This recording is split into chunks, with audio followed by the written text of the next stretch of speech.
Election commission of Pakistan की जानिब से जो फैसला आया, हमने देखा इसके बाद एक नई सियासी और कानूनी जंग का आगाज हो चुका है। अब वफाकी हुकूमत ने फैसला किया है कि इमरान खान की नाअहली के लिए सुप्रीम कोर्ट से हम रजू करेंगे। तो सबसे पहले सर, ये वफाकी हुकूमत का फैसला दुरुस्त है? देखें, कानून आप सामने रख लें, हम किसी की साइड नहीं लेते, हम पीटीआई की साइड नहीं लेते, हम वफाकी हुकूमत की साइड नहीं लेते, सामने प्रोविजन रख लेते हैं। अब कोई भी पार्टी अगर वो ममनुआ फंडिंग पे चल रही हो, और ममनुआ फंडिंग जो है वो कानून में वो फंडिंग है जो बैरूनी मदद से फंड्स आए आपको मिले हो, यानी बैरूनी फॉरेन एडेड फंडिंग जो है उसको आप प्रोहिबिटेड फंडिंग कहा गया। और उसमें वो वाली फंडिंग जो कि फॉरेन नेशनल्स के जरिए से मिली हो आपको, या फॉरेन कंपनी से, बैरूनी कंपनी से आपको मिली हो, तो उसको कानून में स्पेसिफिकली प्रोहिबिट किया गया। और वही सारे शवाहिद जो है इलेक्शन कमीशन ने लिखे हैं, और उसके होते हुए हुकूमत के पास जो रास्ता है वो है कि जो पॉलिटिकल पार्टीज ऑर्डर है उसका आर्टिकल 15 और उसकी क्लॉज 1 है, और उसके तहत ये जरूरी है उनके लिए कि वो एक डिक्लेरेशन करें कि ये जो पॉलिटिकल पार्टी है ये फॉरेन एडेड पॉलिटिकल पार्टी है, यानी इसके पास फॉरेन एडेड फंडिंग आ रही है। तो ये डिक्लेरेशन जो है वो कानून की ये रिक्वायरमेंट है, और यही रिक्वायरमेंट जो है ये 2017 का जो पॉलिटिकल पार्टीज एक्ट है उसका सेक्शन 212 में बिल्कुल यही बात की गई है। और इसके बारे में चूंकि अब एक ओवरवेलमिंग एविडेंस जो है उन्होंने इलेक्शन कमीशन ने जिसका जिक्र किया है, तो हुकूमत के पास तो अपेरेंटली कोई चारा ही नहीं है। हाँ, अगर खान साहब, इमरान खान साहब पार्लियामेंट में आके बैठते हैं और ऑपोजिशन का रोल अदा करते हैं, और वो चाहते हैं कि आइंदा के लिए कोई कानून साजी की जाए जिसमें कि इस तरह की फंडिंग जो है उसको ममनुआ ना करार दिया जाए, तो वो कानून साजी के जरिए हो सकता है। लेकिन जो राइजुल वक्त कानून है उसके तहत तो सुप्रीम कोर्ट भी पाबंद है इसको फॉलो करने का, और उसके तहत हुकूमत भी पाबंद है, क्योंकि हुकूमती वजीर हो या सुप्रीम कोर्ट के जज हो, उन्होंने तो हलफ उठाए हुए हैं कि वो कानून की पासदारी करेंगे। ठीक। तो सिर्फ पार्लियामान को ये इख्तियार है कि वो कानून में तरमीम भी करे, और अगर पार्लियामान इस तरह की तरमीम करती है तो बहुत सारे जो माजी के जो गलत फैसले हैं अदालतों के, उनको भी वो दुरुस्त कर सकती है। तो इरफान कादिर साहब, कल इमरान खान साहब ने ये कहा है कि ये जो अब 2017 कानून की बात की, उन्होंने कंपनियों से पैसा तो हमने 2012 में इकट्ठा किया और कानून ये बाद में आया, तो ये फिर हम पे इम्प्लीमेंट कैसे हो सकता है? नहीं, ये बात उनकी अगर थोड़ी देर के लिए हम मान लेते हैं कि ठीक है, तो फिर भी जो पॉलिटिकल पार्टीज ऑर्डर 2002 है उसमें भी साफ तौर पे ममनुआ फंडिंग करार दिया गया है, ऐसी जो कि बाहर की बैरूनी कंपनियों से आई या बैरूनी इंडिविजुअल से आए।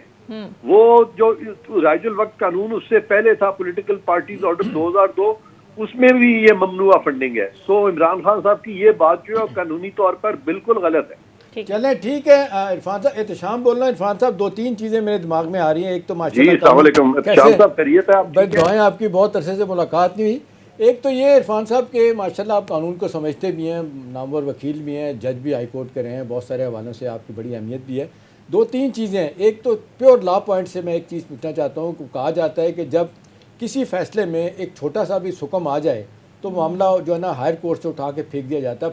कम अज़ कम 5 लोगों के बयानात आ गए हैं जिसको इलेक्शन कमीशन ने फॉरेन फंडिंग डिक्लेयर करके कहा कि ये फॉरनर्स हैं, और उन्होंने आके बयान दे दिए हैं कि ये बिल्कुल गलत है, हम पाकिस्तानी हैं।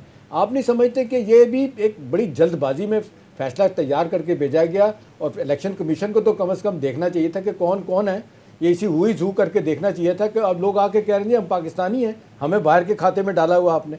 आप नहीं समझते कि ये 5 केस जो सामने आए हैं ये बड़ा मुश्किल पैदा कर सकते हैं हायर कोर्ट में जब मामला जाएगा? देखें, ये 5 केस जिनका जिक्र आप कर रहे हैं ये तो आटे में नमक है। वहां पे तो इतना ओवरवेलमिंग एविडेंस आ चुका है कि ये फॉरेन नेशनल्स ने इसको फंड किया और फॉरेन कंपनीज ने इसको फंड किया है, कि वो तो तकरीबन जहां तक मैं समझ रहा हूँ वो तो नाकाबिले तरदीद चीज हो चुकी हुई है। अच्छा, चलें, एक और चीज़ पूछना चाहूँगा इरफान साहब, ये बताइएगा कि हुकूमत की तैयारी मुझे लगता है उस तरह नहीं है जिस तरह होनी चाहिए। कल फैसला किया गया कि जी मामले को सुप्रीम कोर्ट में रेफरेंस के तौर पे भेजा जाएगा। आज कहा गया कि नहीं सॉरी करके वापस करके तो अब कहा गया कि नहीं जी ये इलेक्शन कमीशन में ये रेफरेंस भेजा जाएगा। तो इतने 14 पार्टियां हैं, नाम बेशुमार उनके वकील हैं, तो आपको नहीं लगता कि ये भी लगता है कि सारे जल्दी में हैं कि इमरान का मक्कू ठपा जाए? देखिए, मक्कू तो हमारी जो जितनी सियासी पार्टियां अपने हरीफों का ठपते रहे हैं, तो ये खान साहब ने भी तो पूरी कोशिश की थी ना कि वो सबका मक्कू ठप दें, और फिर वो रियासत मदीना की उन्होंने बात की थी, और फिर बड़ी बड़ी हाई मॉरल ग्राउंड पे बहुत सारी बातें की थी। तो इसीलिए मैं कह रहा हूं कि वो आके ऑपोजिशन में बैठते, कॉन्स्टिट्यूशन को डिफीट ना करते, सुप्रीम कोर्ट को इस नैज तक ना पहुंचाते कि सुप्रीम कोर्ट लिखती कि उन्होंने आइन से फ्रॉड किया है, और ऑपोजिशन में बैठ जाते बड़ा दिल करके। ये तमाम चीजें जो है ना, ये मैं आपसे एग्री करता हूं कि हमारे सियासतदानों को चाहिए कि आपस में अफाम और तफहीम के साथ बहुत सारे इश्यूज तय होने वाले हैं माजी के भी, लेकिन अगर वो बैठेंगे नहीं तो जो राइजुल वक्त कानून है वो अप्लाई होगा और फिर सारे फंसते चले जाएंगे। एक और चीज पूछूंगा, फिर सोनिया आप पूछेगा। इलेक्शन कमीशन जिस तरीके से माजत के साथ इरफान साहब कंट्रोवर्शियल हुआ है, चलें हम ये भी कहते हैं कि नहीं हुआ, फर्ज करें, वो कहते हैं इतना बायस्ड है कि 8 केसेस हमारे उनके पास गए थे, हमारे खिलाफ किए थे, जब हम सुप्रीम कोर्ट्स में गए 8 के केस जो है ना वो ओवरटर्न कर दिए गए। तो ये आप नहीं समझते कि मैलाफाइडी और इंटेंशन की जो बात करते हैं और कहते हैं कि जी सुप्रीम कोर्ट अपना इलेक्शन कमीशन नए सिरे से होना चाहिए, बनना चाहिए? मैं समझता हूँ सुप्रीम कोर्ट भी नए सिरे से बनना चाहिए। वो जो 3 जज साहिबान हैं जितने वो कंट्रोवर्शियल हुए हैं पाकिस्तान की तारीख में, मेरा ख्याल है शायद ही कभी कोई बेंच इतना कंट्रोवर्शियल हुआ है कि जिस पे इतनी डिमांड हुई कि इतने बड़े सेगमेंट पाकिस्तान की सोसाइटी ने उनका बॉयकॉट कर दिया। ये नहीं, आपकी बहुत बड़ा सेगमेंट पॉलिटिकल लीडरशिप का उन्होंने बॉयकॉट किया, और बहुत सारे मुख्तलिफ तबकों के लोगों ने बॉयकॉट किया। ये बड़ी सीरियस चीजें हैं, ये सारी चीजें देखने वाली है ना जी। आप इलेक्शन कमीशन को खाली ब्लेम कर रहे हैं, आप देखिएगा सुप्रीम कोर्ट के बारे में भी इस तरह की बहुत सारी कंट्रोवर्सीज क्रिएट हो रही। सही। अच्छा इरफान कादिर साहब, अब ज़ाहिर इलेक्शन कमीशन ने इमरान खान का जो बयान हल्फी था उसे भी गलत करार दिया है, जाली करार दिया है, तो आपको लगता है कि वफाकी हुकूमत अब जाली बयान हल्फी के मामले पर भी बराह रास्त सुप्रीम कोर्ट से रुजू कर सकती है और आर्टिकल 62-63 का इतलाक हो सकता है? क्योंकि दूसरी तरफ असद उमर साहब ने भी आज मीडिया टॉक की और उन्होंने ये कहा कि ये तो एफिडेविट था ही नहीं, ये तो एक सर्टिफिकेट था, और ये सर्टिफिकेट ही होता है जो पार्टी के रहनुमा की जानिब से या पार्टी के सदर की जानिब से जमा कराया जाता है। पनामा केस में इमरान खान साहब ने सुप्रीम कोर्ट से रुजू किया था, और अकामा की तो बात भी उन्होंने नहीं की थी, और अकामा तो ये था कि वो अपने बेटे से तनख्वाह नहीं ले रहे, उस पे उनको नाअहल करार दे दिया। जहांगीर तरीन साहब ने पूरी मनी ट्रेल दे दी थी उस प्रॉपर्टी की जो लंदन में थी, उनको इसलिए नाअहल करार दे दिया कि बरतानिया का कानून मानता है कि वो ट्रस्ट प्रॉपर्टी है, लेकिन पाकिस्तान सुप्रीम कोर्ट उसको मान नहीं रही थी। तो इतनी हाइपर टेक्निकल ग्राउंड्स पे ये बड़े बड़े लीडरों को नाअहल करार दे दिया। तो खान साहब के ऊपर जो केस है वो तो बहुत ही, लेकिन सर खालिस्तान कानून क्या कहता है इस पर? और वैसे भी इरफान साहब वो कहते हैं कि जहांगीर तरीन साहब को तो सिर्फ बैलेंस करने के लिए नाअहल करार दिया गया था। तो आप सही कह रहे हैं ना, तो जहां अदालतें बैलेंस करें वो फैसलों की फिर क्या साख रह जाएगी। ठीक कह रहे हैं आप। और मुझे तो याद है कि इफ्तिखार चौधरी साहब की अदालत में भी आपकी रोज़ ठीक ठाक होती थी, उनके साथ आपको रोकने की कोशिश करते थे, आप भी आराम से नहीं बैठते थे, और बिंदयाल साहब के साथ भी आपका ऐसा मुकालमा हाल ही में हुआ है। चलें ये तो एक लाइटर नोट पे, असल बात ये बताएं कि ये अब कानूनी जंग जिस तरह सोनिया ने शुरू में पूछा था, आपको लगता है लोग कह रहे हैं 6 से 8 महीने का वक्त लग सकता है, ये जो भी प्रोसेस होना है, पार्टी को नायल करना है, बैन करना है, इमरान को नायल करना है, वैसे तो ECL पे डाल दिया गया उनका नाम। शाम साहब, मैं आपको बताऊं कि इफ्तिखार चौधरी साहब जो है उनसे मेरा बड़ा ताल्लुक रहा है ज़ाती तौर पर, मेरे वो दोस्त हैं। ये उमर बंदयाल भी मेरे बहुत दरीना दोस्त हैं, लेकिन मेरी प्रॉब्लम यह है कि जब मैं कोर्ट में अपीयर होता हूं तो मैं दोस्ती को नहीं देखता, मैं कानून को और आइन को देखता हूं। वो चीज अगर कुछ लोगों को बुरी लगती है तो फिर उनकी मर्जी। ये हमारी कंपल्शन होती है कि हमें दोस्ती से निकल के तो जो भी किताबों में लिखा है हमारी स्टैट्यूट में या आइन में, हमें वो बताना पड़ता है चीफ जस्टिस को। सही, ठीक है। अच्छा इरफान कादिर साहब ये बताएं कि अब ज़ाहिर है पाकिस्तान तहरीक इंसाफ भी ये जंग साथ साथ लड़ रही है, जिस तरह से वफाकी हुकूमत ने फैसले किए हैं, कुछ PTI भी कह रही है कि हम अदालत जाएंगे, तो पाकिस्तान तहरीक इंसाफ के पास कौन से ऑप्शंस है जिन ग्राउंड पे वो अदालत जाए? आपको लगता है वहाँ से कोई रिलीफ इनको मिल सकता है? और टाइम लगेगा 6-8 महीने होते तो वो हर चीज पे वो जलसे जुलूस फिर क्यों करते। मैं ये सियासी फील्ड में नहीं बातें करना चाहता, लेकिन अब चूंकि आपका सवाल ऐसा था कि अगर वो वाकई कानून में स्ट्रांग है तो फिर वो अदालतों में जाके अपने ये सारी, और असेंबली में जाएं, अदालतों में जाएं, इलेक्शन कमीशन के सामने जाएं, अपना मौक़िफ़ पेश करें। अगर वो ये नहीं करेंगे तो फिर ऑब्वियसली वो ये तो नहीं कर सकते कि इलेक्शन कमीशन को भी उखाड़ फेंकें और सुप्रीम कोर्ट को भी गिरा दें और फिर पार्लियामेंट को भी गिरा दें।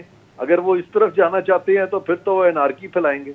ठीक है, तो सर इस सारी सूरत हाल के अंदर आपको लगता है कि मुस्तकबिल में पाकिस्तान तहरीक इंसाफ पर बैन लग सकता है, इमरान खान साहब नाअहल हो सकते हैं, इनका इंतखाबी निशान खत्म हो सकता है, यहाँ तक बात जा सकती है? मेरी जाती राय पूछे तो मैं समझता हूँ कि सारे जो सुप्रीम कोर्ट के माजी के गलत फैसले हैं वो रिविजिट होने चाहिए। अगला जो इलेक्शन होगा उसमें मियां नवाज शरीफ भी आए, उसमें मरियम साहिबा भी आए, उसमें इमरान खान भी आए, अगर जनरल मुशर्रफ की सेहत ठीक होती है वो भी उसमें आए, सब आए। ओपन इलेक्शन होना चाहिए। मेरे दिल की बात अगर आप पूछें तो वो ये है, और वो कानून साजी किसे हो सकती है। अच्छा, एक चीज़ इरफान साहब बताइएगा कि ये बहुत डिमांड कर रहे हैं पीटीआई वाले भी, बाकी लोग भी।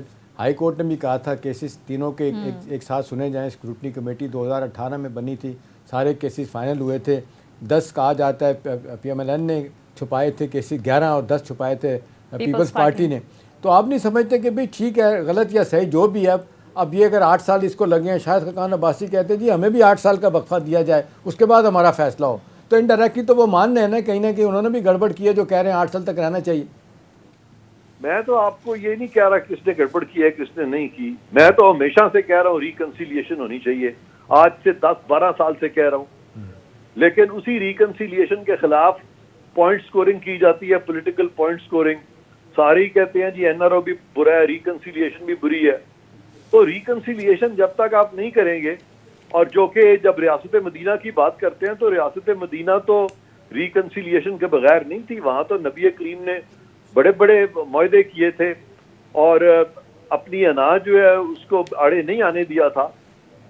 तो इनको भी चाहिए कि उसी को मशले राह समझ के तो उस तरफ पेशरफ्त करें।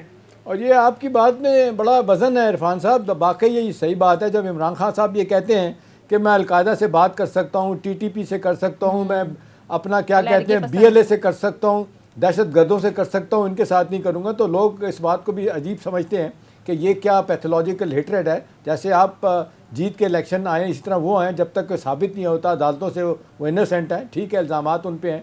तो आपको क्या लगता है कि कोई ज़ाती तौर पे इनका क्या मसला है? बहुत सारी मीटिंग माजी में हुई हैं, हाल में हुई हैं, जिसमें इनकी जब तक ये हुकूमत में थे आर्मी चीफ भी बैठे हुए, सारे लोग बैठे हैं, इनका इंतज़ार होता है क्योंकि लीडर ऑफ दी ओपोजिशन आया होता है, वहाँ नहीं गए इमरान खान साहब। तो आपको क्या लगता है, आप भी लाहौर में रहते हैं, बड़े अरसे से उनको भी जानते हैं, नवाज शरीफ लोगों को भी जानते हैं, सियासी लोगों से बड़ा रब्ता आपका रहता है, आपको क्या लगता है कि क्या वजह है ये?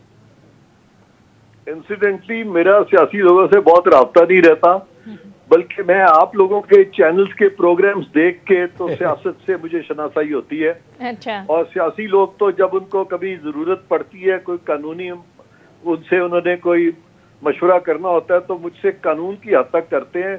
सियासत उनको सबको मुझसे ज्यादा आती है, तो सियासत में तो मैं इस काबिल नहीं हूँ कि मैं उनको लेक्चर दे सकूं।